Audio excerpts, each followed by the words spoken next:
ahí se me acercó un pajarito. Otra vez se me acercó. Y me dijo, no se lo vayas a decir a nadie, así que ustedes no se lo cuenten a nadie.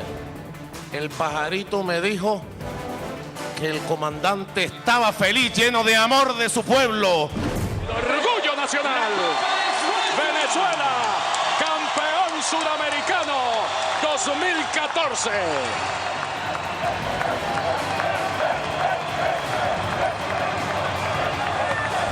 Quería señalar a dos personas allá. El juez que trató mi caso y el procurador son corruptos.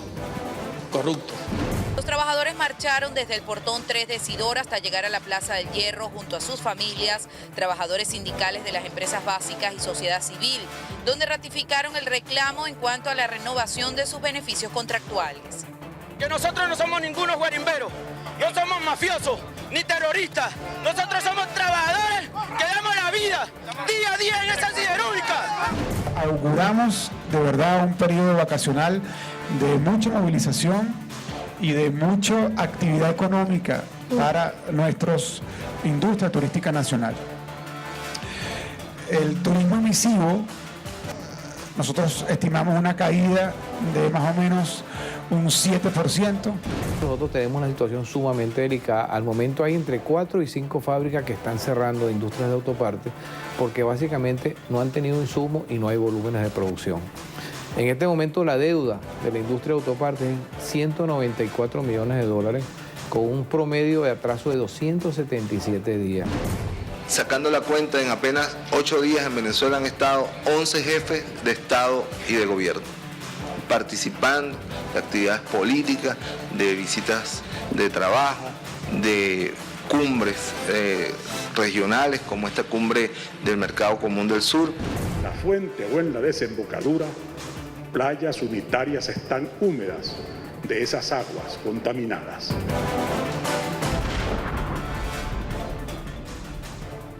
Hola, ¿qué tal amigos? Un placer saludarlos y gracias por su compañía en la Semana Venevisión.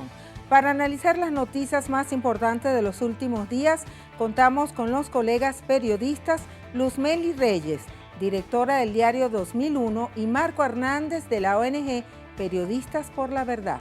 Bienvenidos, muchísimas gracias por estar aquí. Comenzamos. El aumento de la gasolina sí va. Se abre el debate para aumentar el precio de los combustibles. El presidente Maduro calcula que los nuevos ajustes podrían generar ganancias entre 40.000 y 100.000 millones de bolívares, ingresos que serían destinados a un fondo social que se usará para cubrir necesidades del país. Venía corriendo el rumor. Por fin el gobierno se atrevió a hacer el anuncio por la calle del medio. Debate nacional, sin complejo, por la calle del medio, pues. Yo manejo encuestas, ustedes saben de todos los temas del país, y más del 70% del país nos apoya en un proceso para adecuar el sistema nacional de precios y empezar a cobrar en un precio justo todos los combustibles internos, incluyendo la gasolina.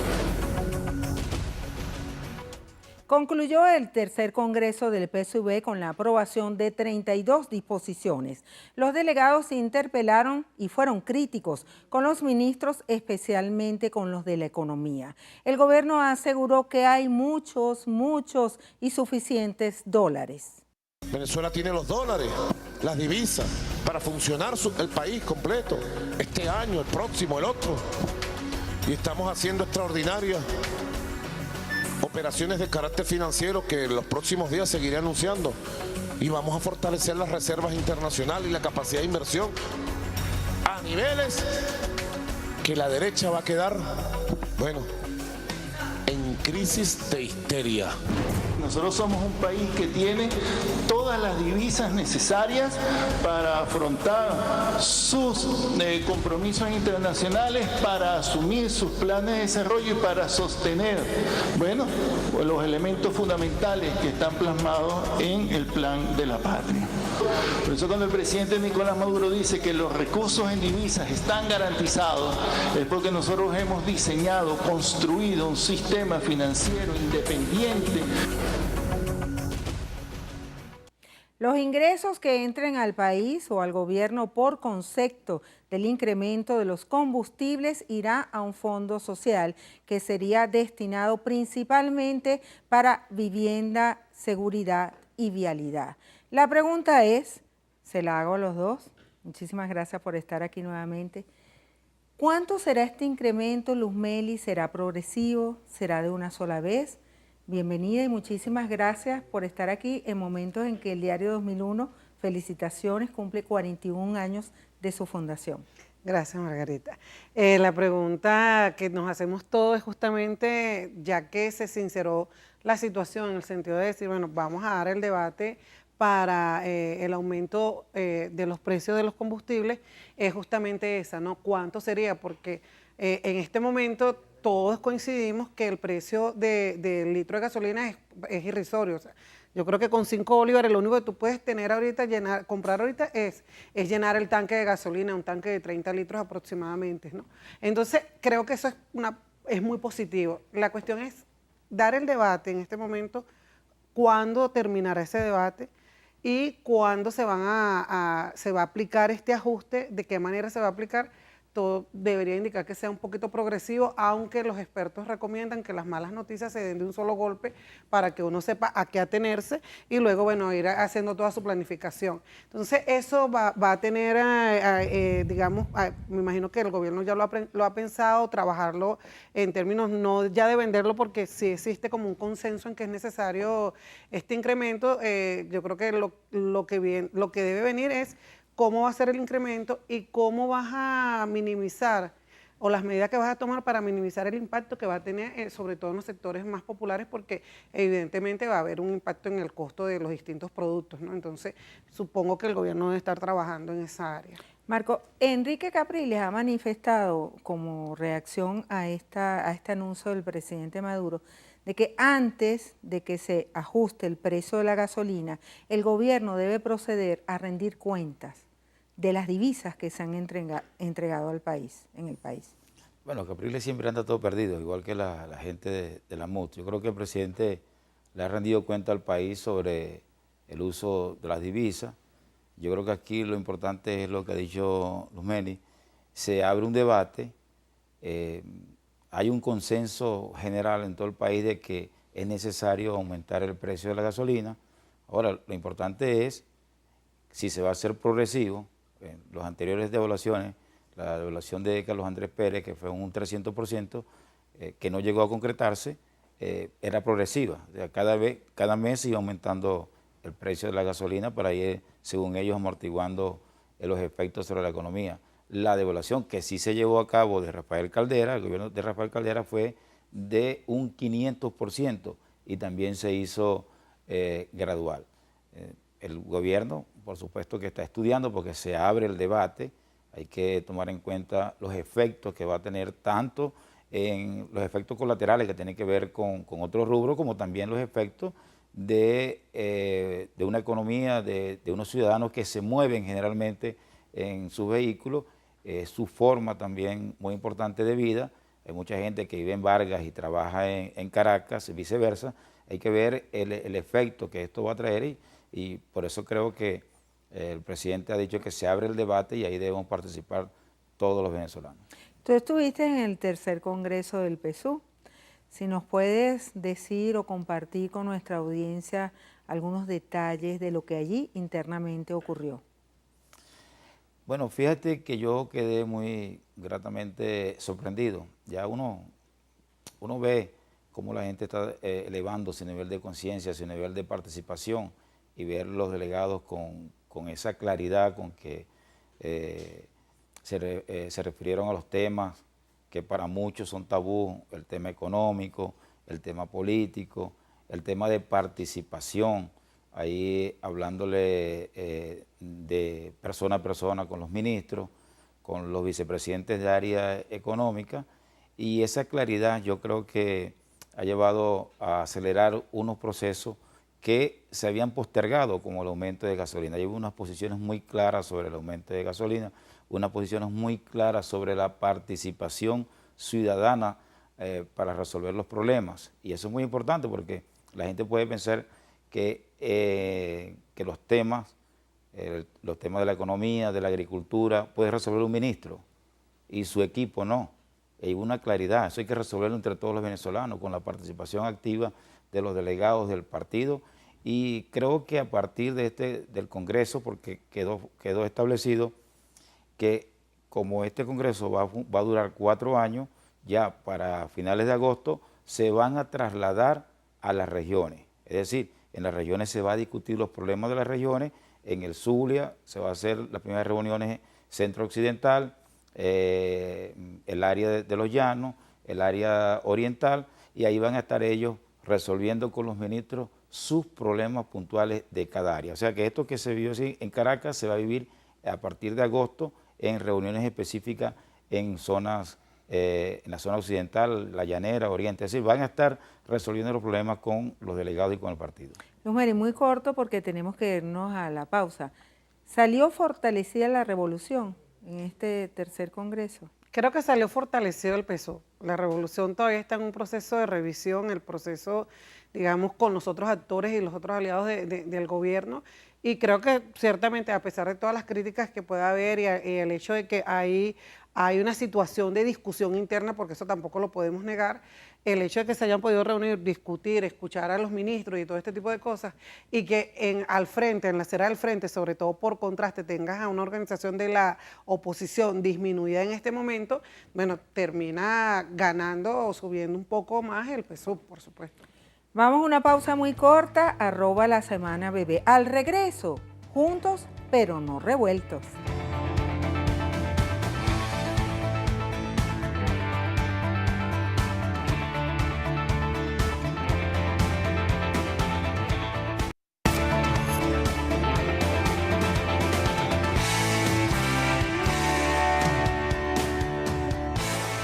Seguimos en la Semana Venevisión.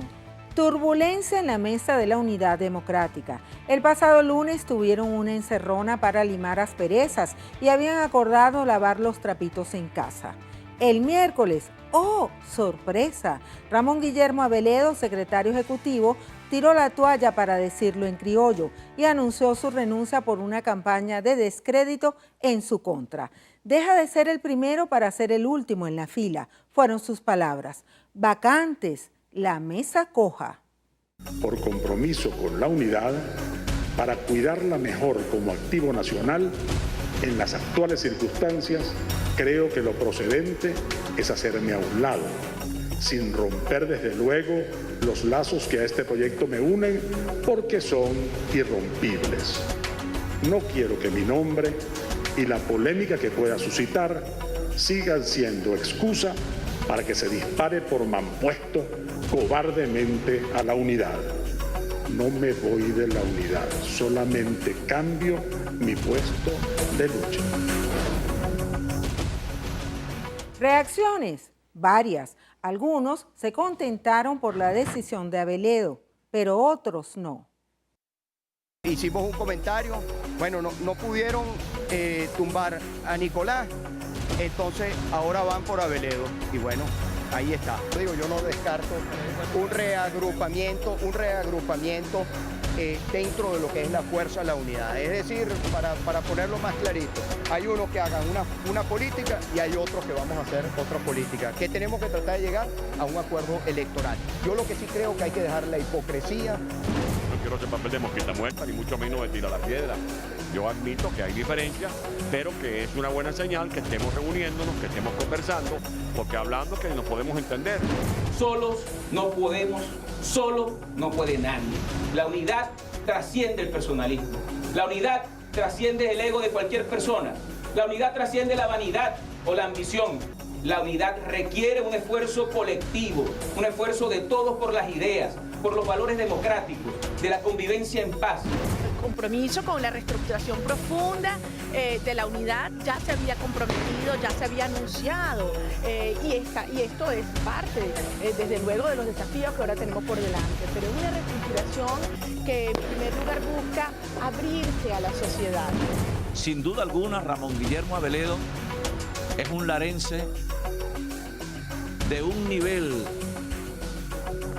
de sabiduría que le ha permitido dirigir los destinos de la unidad democrática en el país en condiciones siempre muy adversas, pero habilitando siempre el diálogo.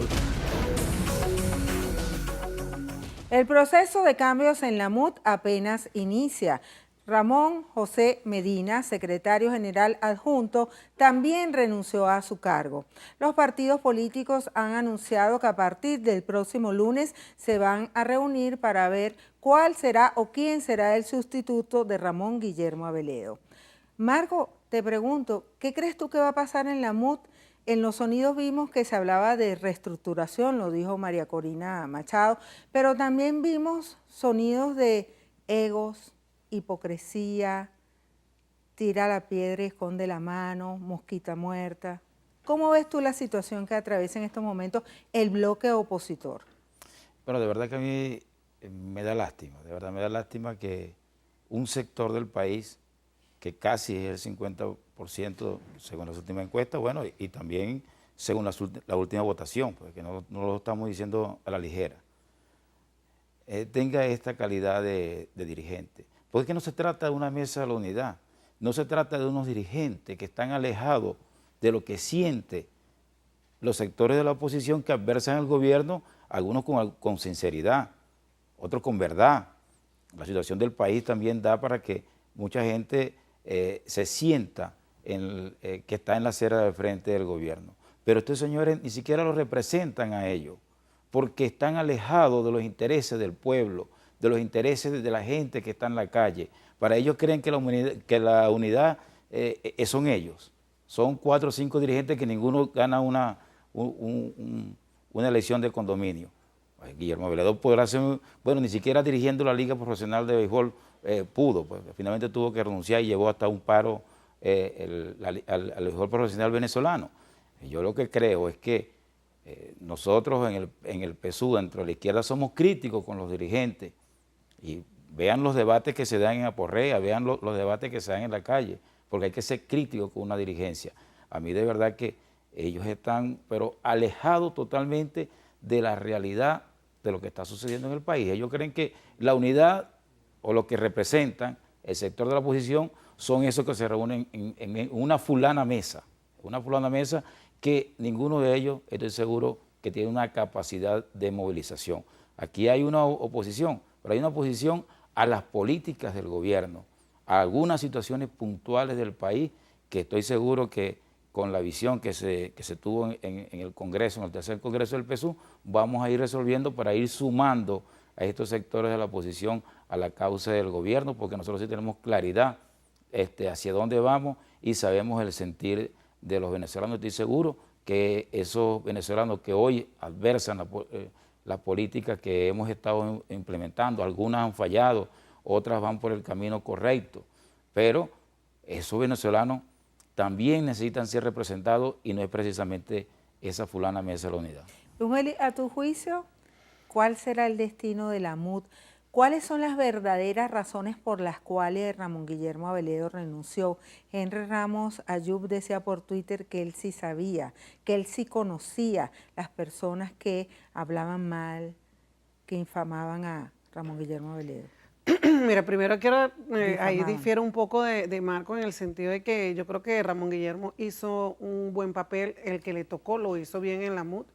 Recordemos que la oposición venía de fracaso en fracaso hasta que en 2010 puede establecerse, digamos, adecuadamente con esta coalición de partidos, porque creo que había que rescatar en ese momento el sentido de la afiliación o la asociación partidista, ¿no? Yo creo que una de las cosas que más daño le ha hecho a la política del país es el antipartidismo, y eso es lo que se está viendo otra vez en un sector fuerte de la oposición. Entonces, bueno, rescatando eso, creo que Ramón Guillermo hizo su papel ahí bien, con la experiencia que tuvo con la concertación chilena y con la democracia cristiana internacional, eso lo aplicó también a esta coalición y funcionó en el 2010 cuando salieron muy bien en términos numéricos, en el 2012 también, en el 2014 también obtuvieron una buena votación. Entonces creo que, y pasaron por momentos duros, pero creo que ellos, que esa gestión estuvo adecuada. Ahora, a lo que no respondió esa gestión es a distintos intereses que se están viendo allí en esta mesa y que dieron, por ejemplo, con la propuesta fallida de la salida, ¿no? Que fue criticada, por ejemplo, por Enrique Capriles. Que Capriles dice que la salida no fue de Maduro, sino de Guillermo de la Ledo. salida fue de Ramón Guillermo. Yo creo que el sector que impulsó la salida, independientemente con eso, tiene que ver porque lo hizo. Fíjate que atribuirle la votación a la Mesa de la Unidad creo que no es una visión correcta. Yo se la atribuiría al mismo Capriles, que en su momento logró conectarse con una parte de la población venezolana, y tanto así que cuando vienen las elecciones a alcalde, él pidió ser el líder. Sí. Él pidió ser el líder de ese proceso, y de hecho fue Capriles el que llevó a cabo, el que se montó encima las elecciones de alcalde y gobernadores, no así en la Mesa de la Unidad. Así que yo... Ahí yo estoy en desacuerdo contigo. En el plano político yo creo que la Mesa de la Unidad nunca ha representado los intereses, porque fíjate que cada uno fue con su tarjeta, y después que cada uno fue con su tarjeta empezaron a reclamar los votos. Yo saqué más votos que tú. Pero eso fue al principio, porque después fue con una sola tarjeta, con la tarjeta de la unidad, y esa tarjeta sacó la mayor votación, o sea, porque los aliados del PSUV y del gobierno fueron con otras tarjetas. Entonces, yo creo que sí tuvo su éxito, seguramente le hace falta una reestructuración. Creo que les hace falta un asesor, le hace falta un asesor espiritual en el buen sentido de que tanto que hablan de ego. Le hace falta una conexión con el pueblo que no la tiene. También, y eso es un terrible problema. Eso también puede ser, pero creo que como ellos han aludido tanto al ego, a los intereses particulares, creo que es necesario que se trascienda a eso. O sea, es necesario que vean que más allá de sus intereses propios. Ellos tienen gobernadores y tienen alcaldes. ¿Tú ves alguna vez a los alcaldes de ellos proponiendo soluciones a viviendas, dándole soluciones de vivienda a la gente, dándole otro tipo de necesidad que los mismos sectores que están con ellos la necesitan o la piden? No, ellos es reunirse a puertas cerradas. Yo creo que cada uno tiene su realidad. Pero fíjense. Pero yo quiero terminar esta idea. Yo creo que ahí hace falta esto que trascienda, hace falta que haya una discusión sincera y que además estén viendo sinceramente a quienes están en contra del gobierno venezolano, porque el peligro de esto es que esta parte de la población venezolana, que según las encuestas pudiera ser incluso más del 50% ahora, porque hay un 65%, hay casi 70% que está en desacuerdo con las políticas del gobierno y cómo la crisis económica nos ha afectado, que eso pudiera darle como para seguir creciendo. Estas personas no tienen un mecanismo de representación. Y si tú no tienes un mecanismo de representación y estás molesto, estás descontento, cualquier cosa puede pasar. O sea, yo creo que al gobierno incluso le conviene que la oposición como tal se reestructure y que las personas que son opositoras, que quieren manifestarse en contra del gobierno, puedan encontrar una vía para hacerlo pacíficamente. Porque si no, se abren los espacios y los escenarios para propuestas tipo estas de la salida o tipo guarimba o lo que pasó en el Táchira, que confluyeron una serie de factores que desde Caracas uno no los ve, pero allá en el Táchira la gente sí lo sufrió y en donde el Estado, la unidad del Estado estaba siendo afectada. Fíjense que COPEI propone que se elimine la figura del secretario ejecutivo para evitar que sea un pararrayos. Los rumores de los últimos días indican que no se debe concentrar la vocería en una sola persona, sino que se divida por áreas y de esa forma se vayan designando los voceros en cada área de los distintos partidos que forman la alianza opositora. ¿Ustedes creen que de esta manera puedan salvar a la unidad, a la MUD? Bueno, yo no sé si puedan salvar a la unidad, pero yo como periodista y como asesor comunicacional estoy de acuerdo que las vocerías no pueden ser únicas. En ningún caso, porque hay una suerte de señor sábelo todo, que opina de política o opina de economía y quiere llevar la voz centralizada. Yo creo que hay que darle la vocería al pueblo, a la gente, a los que quieran participar. Y esto no lo digo por los señores de la MUD, ¿verdad? Que a mí, como analista político, me cuesta hablar sobre la MUD porque ni ellos entienden, ni lo entienden el país, y a uno también le cuesta entender qué es lo que quieren, qué persiguen, hacia dónde va. Así que, pero sobre esa pregunta que tú me estás haciendo muy puntualmente, yo creo que las vocerías son importantes, diversificar la vocería, porque si no, es un señor que quiere saberlo todo y quiere representar a todos, cuando en este preciso momento del país lo que requiere es participación y así se ve en la calle. ¿Qué has escuchado tú? No, bueno, fíjate tú que yo también quería llamar la atención sobre el hecho de que la renuncia de Abeledo le cayó de sorpresa a los propios integrantes del AMUT. O sea, ya con eso tú dices, bueno, los niveles de desconfianza que puede haber allí, ¿no? Porque primero los agarra desmovilizados como fuera de base y luego entonces pasa todo este proceso y empieza la gente a preguntar si quién va a sustituir o quién va a tener unas capacidades para poder más o menos articular las distintas agendas, las distintas posiciones que hacen vida allí o se están destrozando en la MUT. Y no sale nadie. Guillermo. O sea, yo creo que lo peor es que no hay nadie, no sale nadie inmediatamente que haya un consenso general. Bueno, si no está Abeledo, tal persona, hombre o mujer, pudiera ser el sustituto. Para mí ese es un síntoma muy grave de lo que está pasando allí en la oposición. Sí, creo que asomaron que fue presidente del Congreso, a Daló. A Fernández Daló, pero Cristóbal, el encargado. Cristóbal Sí. Fernández Daló, nosotros tenemos que decirlo responsablemente, o sea, él tuvo su tiempo en el Senado, pero Fernández Daló tiene gente que lo cuestiona muchísimo. O sea, y eso lo sabemos. Entonces, el caso de Ramón Guillermo era que Ramón Guillermo estaba así, ya como Una por encima. figura de consenso. Sí, es una figura de consenso, logró ciertas cosas. A lo mejor lo hizo mal en la Liga de Béisbol. Yo no me acuerdo mucho de cómo le fue por allá cuando el paro petrolero y todo eso, pero políticamente lo hizo bien en el periodo que le tocó. Bueno, esa es mi percepción Bueno, yo por no los creo que lo hizo resultados, bien. ¿no? Yo creo que hay un sí estoy de acuerdo y no tengo por qué negarlo, hay un descontento por las políticas que se materializa en sectores de la oposición. Bueno, y ese es un tema que nosotros como dentro del PSUV o lo que lleva en la rienda del gobierno tienen que analizarlo. Tenemos que hacer una pausa, nos pueden escribir y ofrecer sus opiniones @lasemanabebé. Al regreso, no van para Disney.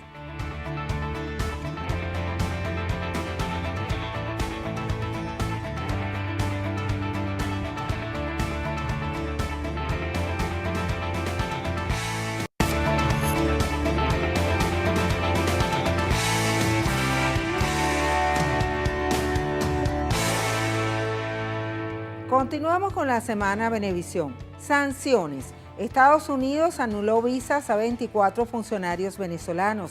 La medida se impone, según el comunicado del Departamento de Estado, a los responsables o cómplices de abusos contra los derechos humanos y la represión de las protestas.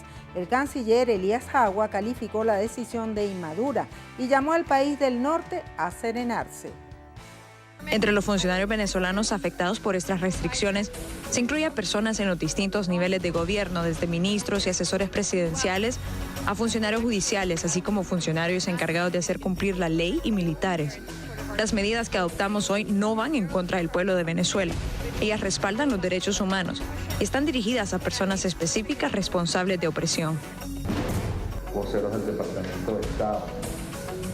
Una demostración además de mucha inmadurez y de mucha irracionalidad respecto a las relaciones de respeto que se deben tener en dos países. Hemos recibido notificación del anuncio que ha hecho algún vocero o vocera del Departamento de Estado. La esperaremos y evaluaremos, pero por lo pronto nosotros estamos muy contentos. El caso Carvajal continuó generando noticias. El fiscal general de Aruba, Peter Blanken, denunció que Venezuela ejerció presiones militares sobre la isla. Agregó que barcos venezolanos rodearon ese territorio. Los estadounidenses, ellos nos enviaron información el 4 de julio para una orden de arresto contra el señor Carvajal. En esa petición pudimos ver, no en detalle, pero pudimos ver que es buscado por cosas relacionadas con organización de narcotráfico a gran escala. Así que esa es la información que obtuvimos y estábamos esperando la petición de extradición. Fue con argumentos. Nosotros no somos como Estados Unidos. Nosotros no presionamos a nadie. Nosotros no chantajeamos a nadie. Nosotros andamos con la verdad, con la ley, con el derecho internacional por delante. La medida del Departamento de Estado de Estados Unidos abarca a funcionarios judiciales, policiales, militares y ministros del presidente Nicolás Maduro, aunque no fueron revelados los nombres. Luz Melis, ¿tú ves que guarda alguna relación esta decisión que salió esta semana del Departamento de Estado de Estados Unidos con el caso Carvajal? Bueno, uno debería pensar que sí, en el sentido siguiente, que si ellos ya tenían esa decisión tomada, ya tenían, digamos, ubicados a estos funcionarios, ¿por qué no lo hicieron antes? ¿No? Creo que fue como que ha habido un momento de acercamiento, ya nosotros tenemos encargados de negocio, hay embajadores nombrados, qué sé yo, ese tipo de cosas. Hay un periodo de acercamiento entre Venezuela y Estados Unidos que esto volvió otra vez como a enfriarlo. Creo que sí, que es consecuencia de lo que sucedió con el general Carvajal.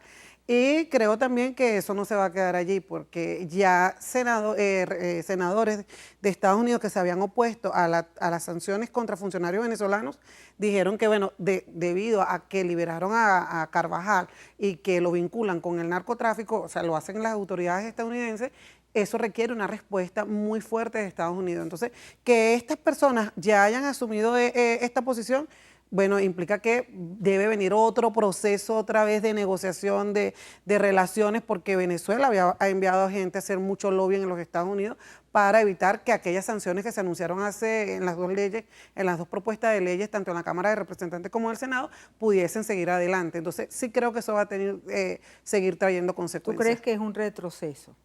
Creo que es un pequeño resbalón en esas relaciones que tienen ese tira y encoge, que a veces están más tensas que otras. Creo que sí, que es ¿Tú crees que hubo presión por parte del gobierno para liberar a Carvajal? Bueno, ¿al gobierno de Holanda? No lo sé realmente, porque a mí me gusta hablar con las pruebas en la mano, pero el presidente Maduro dijo que estaban dispuestos a todo, y se restió. Y estar dispuesto a todo en diplomacia también y en política internacional implica utilizar todas las armas que puedas utilizar, a lo mejor diplomáticamente o de presión, como ocurre con otros países, para hacer la solicitud de que se sacaran a Carvajal. Porque ahí quiero hacer una precisión. Carvajal terminó siendo expulsado de Aruba. ¿Por qué digo esto? Porque lo declaran persona no grata. Y dice que si va para allá lo pueden detener. Entonces, no es que lo liberaron, sino que fue expulsado. O sea, es como una especie de deportación lo que efectivamente se dio allí. Marco, ¿cómo ves la decisión de Estados Unidos de congelarle la visa a funcionarios venezolanos? Y el hecho, la relación con Carvajal, el caso Carvajal. Bueno, fíjate que en primer lugar lo que tenemos que determinar es que Estados Unidos no puede ser el juez del mundo. Carvajal tiene un procedimiento abierto por los Estados Unidos, pero Estados Unidos no tiene pruebas. Las computadoras de Reyes que fueron desechadas hasta en el mismo Colombia, pero porque Estados Unidos dice que Carvajal es narcotraficante, ya es narcotraficante y ya tienen que deportarlo hacia los Estados Unidos. Me parece eso aberrante, me parece eso una locura de que Estados Unidos quiere ser el policía del mundo. Y muy bien esa derrota que le dieron, porque es una derrota que demuestra que Estados Unidos ya no tiene ni el peso económico ni el peso político para estar presionando, ellos sí, a los países para hacer lo que Estados Unidos quiere que se haga. Holanda le dijo, no señor, no tengo por qué deportar a este señor y yo no voy a dañar las relaciones que tengo muy bien con Colombia simplemente por un capricho de ustedes. Ahora, yo lo que creo es que Estados Unidos no está interesado en mejorar las relaciones con Venezuela. Lo dijo Luz Melis, hubo un acercamiento, se nombraron encargados de negocio y en pleno acercamiento, cuando se está avanzando, entonces viene lo de Carvajal, porque esto de Carvajal no es nuevo en los Estados Unidos, así como con otros funcionarios que ya determinaron que son narcotraficantes porque lo dicen ellos. Entonces, ahí hubo abiertamente una provocación para dañar esas relaciones que comenzaban de alguna manera abrir una esperanza de que de alguna manera podían avanzar hacia una normalización con los Estados Unidos, porque el propio presidente Maduro la ha pedido y la ha solicitado, y como lo dijo aquí la compañera, ha hecho mucho lobby el gobierno venezolano tratando de destrabar esas relaciones. Y cuando eso está avanzando, precisamente viene el caso de Carvajal. Que no íbamos a quedar, que el gobierno venezolano se iba a quedar tranquilo, no, No podía quedarse tranquilo porque un militar venezolano es un ciudadano venezolano que está siendo ultrajado en su honor por una potencia. Que si tenemos muchas maneras de presionar, bueno, sí lo tenemos. Tenemos, por ejemplo, Mercosur, que enseguida apoyó al gobierno venezolano. Y la economía, la refinería que opera en Curazao. Tenemos también. ¿No hubo presiones por ese lado? Bueno, presiones diplomáticas tuvo que haber. ¿Y presiones económicas? Y presiones económicas. Es que Estados Unidos no presiona económicamente a los otros países. No están presionando a Rusia. Siempre lo hacen. No están presionando a Rusia que si por buscar el apoyo que hay con los separatistas prorrusos, luego de que ellos mismos tumbaron un gobierno electo en Ucrania y no están sancionando a Rusia. ¿O eso no es presión? Eso es presión. Ahora, lo que hace que yo no sé, ellos como que pensaban que Venezuela se iba a quedar tranquilo, que deportaran a Carvajal, que le metieran cadena perpetua en Estados Unidos para regodearse de que están luchando contra el narcotráfico. No, el gobierno venezolano diplomáticamente creo que utilizó todas las armas, todas las herramientas que estaban a su alcance, y Holanda comprendió que Estados Unidos no tiene ya ese poder económico ni político para imponerle a cualquier país su voluntad. Vamos a una pausa muy corta y en breve volvemos. No se aparte de nuestra sintonía en Twitter, @lasemanabebé. Al regreso, hermanitos.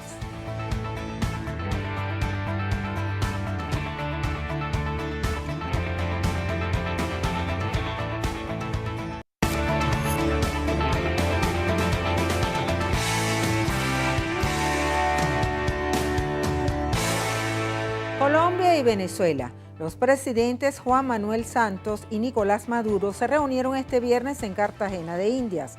Los vecinos pasaron revista al contrabando fronterizo y otros temas bilaterales. Colombiano hemos avanzado, hemos incrementado sustancialmente las incautaciones.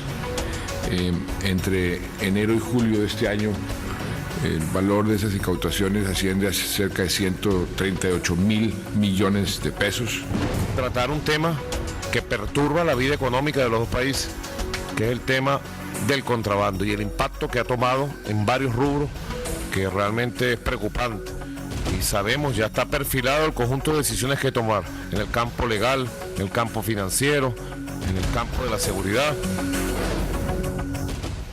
Mercosur amplía sus alianzas. La cumbre realizada en Caracas culminó con la inclusión del ALBA, CARICOM, Petro, Caribe y Bolivia. Los jefes de Estado acordaron pisar el acelerador para el Banco del Sur. Llamando a que aceleremos los pasos para que el Banco del Sur ya en este segundo semestre del año 2014 entre en funciones, entre en actividad. Y además se está aprobando en este comunicado especial que el Banco del Sur se acerque de manera vital al proceso de creación del Banco de BRICS para construir relaciones de trabajo desde su propio nacimiento. Le caen a cuentos a los venezolanos, hoy le toca a los presidentes de Mercosur que le echen cuentos de realidades que no existen en nuestro país, cuando después de año y medio de gestión que tiene Nicolás allí, somos el país que tiene la inflación más alta del mundo, somos el país que tiene el segundo o tercer país más violento del mundo, 25.000 homicidios, tenemos una situación de escasez que no hay en ningún otro país de América Latina. Colombia y Venezuela acordaron crear un sistema para pagos comerciales en moneda local con un tipo de cambio peso bolívar.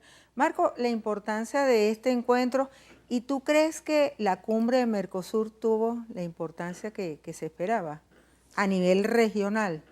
Sí, fíjate, primero los acuerdos de Santos y Maduro, que me parecen muy importantes porque el pago de bolívar a peso va a ayudar muchísimo, porque hay una diferencia muy abismal en cuanto al peso y el bolívar, y ahí la deuda se acumula por parte de los empresarios y de la economía venezolana. Así que ese paso que ha dado Santos y Maduro es muy importante, igual que la lucha en conjunto contra el contrabando. Porque, bueno, ¿qué sucede? Son unas fronteras muy amplias donde el contrabando es difícil controlarlo, bueno, porque el contrabando genera demasiado dinero, demasiado plusvalía en el capital. tanto para los venezolanos que lo llevan como para los colombianos que allá en Colombia compran y los productos y distribuyen tanto gasolina como todos los rubros que se llevan de aquí de Venezuela, medicina, alimentos, gasolina. No, pero es todo, es la medicina, gasolina, todo. Entonces, es verdad, ahí en la frontera converge ese negocio que genera millones y millones de dólares. Ahora, ¿por qué también hay que sancionar a los funcionarios colombianos? No solamente sancionar a los venezolanos, sino al que revende las pimpinitas, al que revende la comida. Entonces, eso de verdad que ha sido muy fructífera este encuentro entre Santos y Maduro, porque se han tocado temas ahí muy importantes que eran tabú y que, bueno, va a tener que haber una lucha conjunta entre el gobierno venezolano y el gobierno colombiano, porque a la larga también va a perjudicar al gobierno colombiano. Claro, el primer comentario que haces es que, claro, eso acaba de salir, esto está calientico. ¿Qué claridad hay sobre cómo serían este tipo de cambios? O sea, estos pagos en moneda venezolana y en moneda colombiana y una paridad distinta, o sea, porque eso sí que ahí no... Fíjate que según la nota de prensa dice que va a ser peso por bolívar. Peso por bolívar, okay. Y eso va a ayudar mucho a la economía venezolana y por supuesto también a activar esas relaciones comerciales entre Venezuela y Colombia que en los últimos años se ha deteriorado, pero que en su momento es una de las más importantes en el mundo. Así que es muy importante este acuerdo. Pero ese es un cambio real, o sea, porque el bolívar vale menos que el peso. Pero es que los cambios, las diferencias tampoco son reales. Una diferencia, como decía Maduro, que les imponen en Cúcuta, la ponen en Maicao. Así que esto va a ser, si se llega a este acuerdo, bueno, ya llegaron a ese acuerdo. Ahora, si se materializa ese acuerdo, va a ser muy importante tanto para los empresarios colombianos como para los empresarios venezolanos y tanto para el pueblo colombiano como para el pueblo venezolano. ¿Cómo califican las relaciones en estos momentos entre Santos y Maduro? ¿Están en su mejor momento? Otros nuevos mejores amigos. Es que es muy práctica, la relación. De hecho, la campaña que le hicieron a Santos en contra durante cuando iba a la reelección era justamente esto, ¿no? Lo mismo que hacían con Chávez. Sí, que él iba a reforzar las relaciones con Maduro. Él nunca ha ocultado eso, pero él lo está haciendo porque, bueno, evidentemente, o sea, tienes una frontera, es el segundo socio comercial, Venezuela el segundo socio, Colombia el segundo socio de Venezuela, me refiero. Toda la relación que hay comercial, de familiares, todo ese tipo de cosas, o sea, él tiene que hacer que la relación con Venezuela esté de lo mejor posible, ¿no? Tiene que limar cualquier aspereza que pueda surgir allí. Y Santos también está respondiendo a sus electores, claro, porque parte de la campaña fue de que iba a tener una relación de luna de miel con Venezuela y precisamente eso es lo que quieren los colombianos, sí, de que exista una buena relación entre Venezuela y Colombia. Y sobre lo de Mercosur, fue una agenda netamente económica y es importante que entiendan las regiones, los países que conforman estos bloques, de que hay que avanzar en el plano económico, porque así lo están haciendo los países emergentes. Fíjate que en la reunión de los BRICS en Brasil, bueno, el banco, para hacerle contraparte a las diferentes instituciones monetarias que existen en el mundo. Así que la adhesión de Mercosur, del ALBA, de los países del CARICOM, creo que es importante, y también se tocó el tema de la alianza con los que conforman los países que conforman la Alianza del Pacífico. Así que el tema económico es el tema dominante en América del Sur, por decirlo así. Allí mi observación tiene que ver mucho más con exactamente el rol que puede jugar Venezuela, más allá de ser un proveedor de petróleo, un proveedor seguro, porque si nosotros revisamos las economías de todos estos países, tanto de los países de Mercosur como países del lado pacífico que sean latinoamericanos, todas esas economías están en alza. Bueno, exceptuando ahorita, por supuesto, Argentina, que está pasando por todo lo que está pasando, y Perú, que no tuvo crecimiento, pero son economías que están en alza. La de Venezuela está a la baja y nos sostiene, es el hecho de que tenemos mucho petróleo o el precio del petróleo está todavía muy bien. Entonces, a mí lo que sí me preocupa es eso, cómo tú logras superar inclusive esas inequidades. O sea, Brasil es un gigante, Brasil además lo terminó demostrando con el Mundial, pese a todas las críticas que hubo, la ganancia que tuvo el país en general fue grandísima. Entonces nosotros frente a esos gigantes, frente a todo lo que está haciendo Ecuador, frente a lo que hace Colombia, ¿qué estamos haciendo los venezolanos para dominar en el área económica? Creo que ahí estamos en situación de minusvalía. Bueno, sí, y yo creo que el gobierno entiende, de hecho, en el Congreso del PSUV dominó el área económica. El área económica dominó, yo creo que está entendiendo de que es fundamental Venezuela en avanzar en la producción, en tener una relación más armónica con los empresarios, aquellos empresarios que quieran producir en Venezuela y que estén de acuerdo de que este país debe elevar su cuota de producción para empezar a competir con los países del bloque del sur. Así llegamos al final de la Semana Venevisión. Gracias a nuestros invitados y a ustedes por su compañía. La cita es para el próximo sábado a las 11 de la noche. Nos despedimos con el cantante Fonseca, quien relanzó al mercado su último sencillo en formato sinfónico. Aquí lo veremos interpretando Te Mando Flores, acompañado de la Orquesta Sinfónica Nacional de Colombia. ¡Feliz domingo! Te mando flores que recojo en el camino, yo te las mando entre mis sueños, porque no puedo hablar contigo.